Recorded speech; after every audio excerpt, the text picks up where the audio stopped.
پاکستان کی معیشت کی جو مشکلات ہیں وہ ختم نہیں ہوئی ہیں. ڈالر کی قیمت میں آپ سیفلی کہہ سکتے ہیں, بخوبی اندازہ لگا سکتے ہیں کہ یہ اور ابھی چڑھے گا, روپے کی قیمت اور ابھی شاید نیچے آئے گی. حالات اچھے نہیں ہیں. ڈاکٹر صاحب ہم کیا کریں؟ انٹرم گورنمنٹ بیچاری, ہم نے قانون سے اس کے ہاتھ باندھے ہوئے ہیں, آپ نے کوئی میجر چیز نہیں, فیصلہ نہیں کر سکتے ہیں آپ, تو پھر ہم اگلی حکومت کا انتظار کریں, ان کے مینیفیسٹوز دیکھتے رہیں.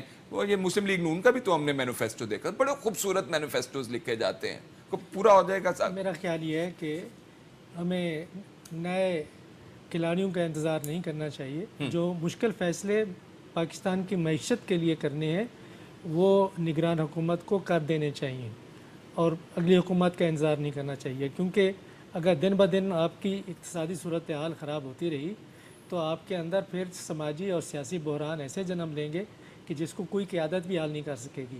یہ آنے والی حکومت کے بھی فائدے میں ہوگا کہ اگر یہ مشکل فیصلے کر جائیں, کیونکہ ان کے اوپر تو سیاسی بوجھ نہیں ہوگا, جو بوجھ عمومی طور پر منتخب حکومتوں پر آتا ہے, تو یہ مشکل فیصلے میرے خیال میں جو کرنے ہیں ہمیں کر دینے چاہیے. لیکن جو لانگ ٹرم ہماری سوچ ہے وہ تبدیل ہونی چاہیے.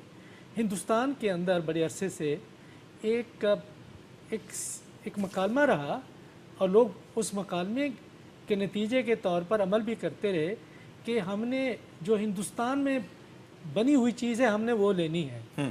پاکستان میں یہ کیوں نہیں ہو سکتا؟ یہ کیوں نہیں ہے کہ یہاں پہ جو آپ کا متوسط طبقہ ہے اور آپ کا جو ایلیٹ طبقہ ہے, گھر بناتا ہے تو کہتے ہیں جی میں نے یہ اسپین کی اینٹیں لگائی ہوئی ہیں, اٹلی سے آ رہا ہے, جی اٹلی سے آ رہا ہے, فلاں جگہ سے آ رہا ہے. ہم جاتے ہیں, ہم جیسے فقیر لوگ پوچھتے ہیں کہ یار ہمیں پاکستان کی بنی ہوئی چیز ہمیں دے سکتے ہیں؟ نہیں, وہ کہتے ہیں چائنا کی لے لیں, کہ چائنا کی لے لیں.